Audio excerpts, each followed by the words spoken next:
Saya mengatakan bahwa surat one man notice adalah surat laknat.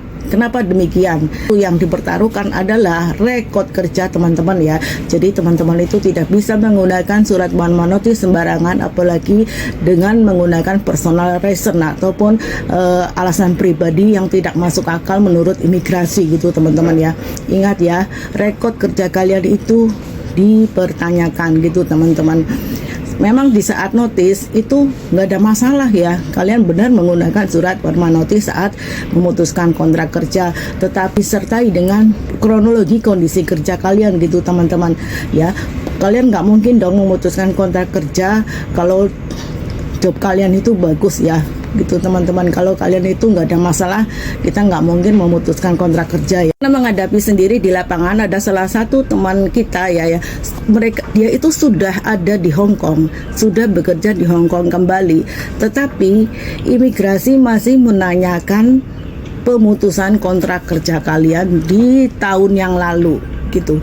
Mengapa kalian sudah bekerja di Hong Kong tetapi pihak imigrasi masih menanyakan pemutusan kontrak kerja di tahun yang lalu ya? Dan itu interview itu kalian harus secepatnya membalasnya ya. Kalau kalian tidak mengerti, kalian bisa menghubungi organisasi yang bisa membantu kalian jika agent tidak bisa membantu kalian gitu teman-teman. Kemudian ada lagi kasus ya, ini salah satu teman kita itu diputuskan kontrak kerjanya karena nenek yang dijaga itu meninggal. Dia itu mempunyai surat kematian dari majikan, jadi dia itu berhak untuk mencari majikan baru tanpa harus keluar dari Hong Kong. Dan kemudian dia mencari majikan baru dan sudah bekerja di majikan baru selang beberapa 1 bulan atau 2 bulan waktu itu ya, dia itu diinterminate oleh majikan baru ya. Kemudian dia mencari job lagi, dia pulang ke Indonesia. Aturan memang apabila kita di PHK ya, ataupun kita memutuskan kontrak, kita wajib pulang ke tanah air gitu teman-teman, ke negara asal gitu ya. Itu menurut peraturan imigrasi ya. Jadi kita saat di PHK atau mengundurkan diri, kita wajib pulang ke tanah air kita atau negara asal kita gitu ya. Itu sudah benar ya teman-teman ya. Kemudian si Cece ini mengajukan lagi visa baru dengan majikan yang baru lagi, dan ternyata apa, imigrasi memberikan surat interview kepada Cecenya ini.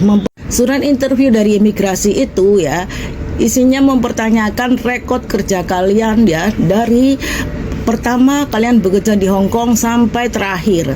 Dipertanyakan majikan pertama sampai terakhir finish atau tidak, majikan pertama atas nama siapa, alamatnya di mana. Jadi teman-teman selama masih bekerja di Hong Kong tetap harus menyimpan kontrak kerja kita yang lama ya, tetap harus bisa menyimpan sebagai dokumen ya gitu teman-teman, karena kita nggak tahu nasib kita selanjutnya gitu teman-teman apabila kita tersandung dengan job hopping gitu teman-teman. Dan job hopping ini itu biasanya interviewnya itu akan diberikan kepada agent yang menyalurkan visa kerja yang baru gitu teman-teman ya.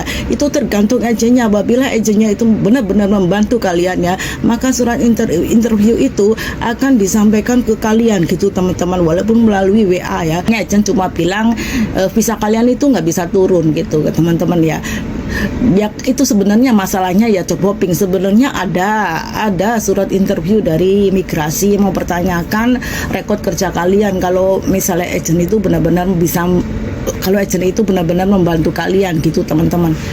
Si Cecenya ini heran ya, dia merasa 1 kali di PHK ya, karena yang kemarin-kemarin itu kan dia itu kan diputuskan kontrak kerjanya karena neneknya meninggal. Kemudian dia itu di PHK, di interminate gitu teman-teman. Dia merasa cuma 1 kali di interminate ya, tetapi kenapa dapat interview dari imigrasi?